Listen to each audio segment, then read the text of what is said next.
Shalom Ibu Bapak Saudara semuanya, kembali berjumpa di program Bible Everyday.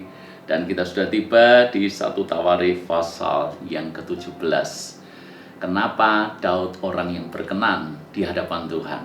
Bahkan dalam Kisah Para Rasul dicatat, Tuhan sendiri menyatakan dengan terus terang bahwa dia mendapati Daud itu orang yang berkenan di hatinya karena dia melakukan segala kehendaknya. Jarang-jarang Tuhan memuji seseorang secara langsung dan terus terang.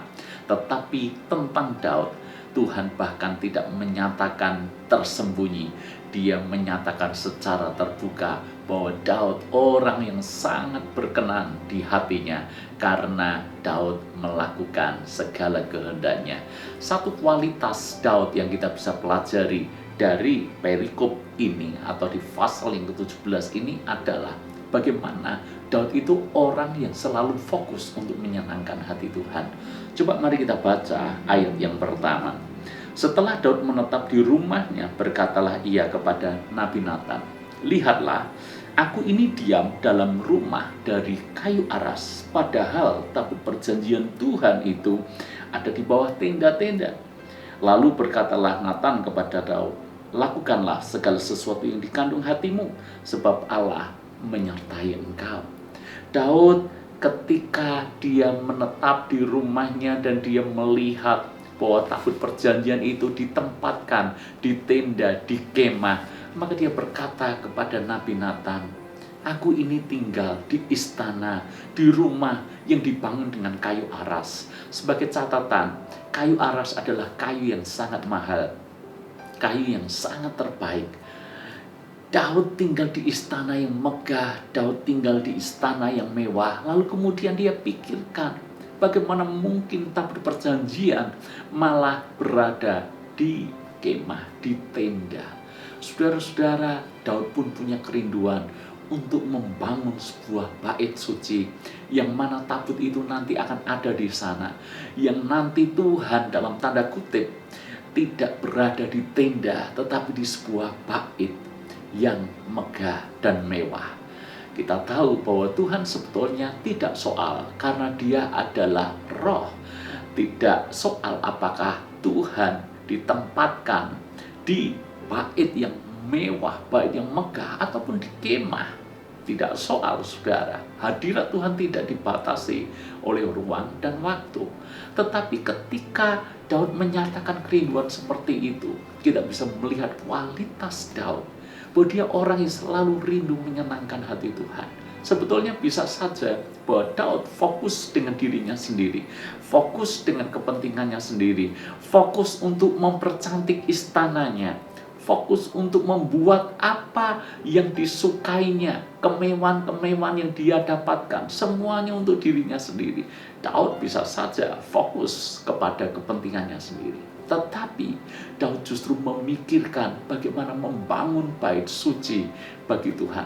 Dan Anda tahu, pembangunan bait suci ini tidak main-main, tidak memakan dana yang sedikit, tetapi memakan dana yang luar biasa banyak.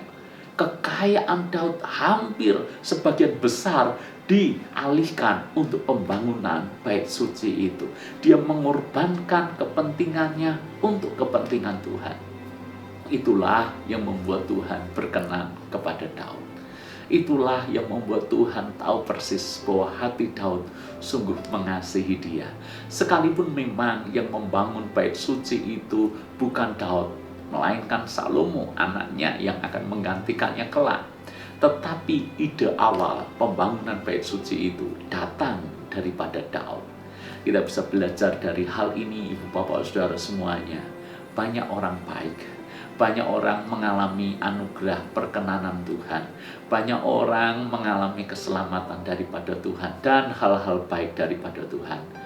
Mereka mengalami kehidupan yang terbaik dalam pekerjaan, dalam bisnis, dalam karir, dalam keluarga, dalam apapun. Tetapi banyak orang lupa bagaimana mengembalikan dan menyenangkan hati Tuhan melalui apa yang mereka punya. Saudara-saudara, pikirkan apa-apa yang menyenangkan hati Tuhan. Tidak selalu dalam arti kita harus membuat gedung yang megah dan mewah. Bukan dalam arti harafiah seperti itu. Tapi coba pikirkan hal-hal apa yang kita harus bisa menekan kepentingan kita sendiri. Fokus kepada diri kita sendiri, kita alihkan fokus untuk menyenangkan hati Tuhan. Kadang-kadang untuk menyenangkan hati Tuhan biasanya disertai dengan sejumlah pengorbanan. Biasanya kita lakukan dengan banyak hal yang membuat diri kita sendiri harus kita tekan sedemikian rupa supaya kita bisa menyenangkan hati Tuhan, melakukan banyak kehendak Tuhan. Pikirkan hal-hal apa yang menyenangkan hati Tuhan. Kalau engkau diberkati Tuhan, firman Tuhan katakan, muliakan Tuhan dengan hartamu. Apakah kita menyenangkan Tuhan dengan harta kita? Apakah ketika kita melihat orang-orang miskin di sekeliling kita, butuh uluran tangan kita menolong mereka? Alkitab berkata, barang siapa melakukan kepada saudaraku yang paling hina ini, sesungguhnya dia sudah melakukannya buat aku. Itu menyenangkan hati Tuhan. Mari berikan hartamu, berikan waktumu. Waktu tidak dihabiskan untuk diri kita sendiri, tapi sediakan waktu untuk bersekutu kepada Tuhan secara pribadi. Waktu kita habiskan juga untuk kita merenungkan firman Tuhan, untuk dekat dengan Tuhan. Banyak hal yang kita bisa lakukan untuk kita menyenangkan hati Tuhan. Mulailah dari diri kita. Tanyakan kepada diri kita, Tuhan, apa yang bisa aku lakukan supaya aku bisa menyenangkan Engkau? Waktu, harta, kesempatan, apapun juga, biarlah dengan sumber daya yang kita punya, maka kita bisa menyenangkan hati Tuhan. Jangan lupa, hidup hanya sekali, dan waktu tidak bisa diputar balik. Sebuah penyesalan besar nanti ketika kita punya kesempatan, kita punya banyak hal untuk kita bisa senangkan hati Tuhan. Tetapi saudara, kita gagal lakukan itu karena kita hanya fokus kepada diri kita sendiri. Mari kita senangkan hati Tuhan. Tuhan berkati.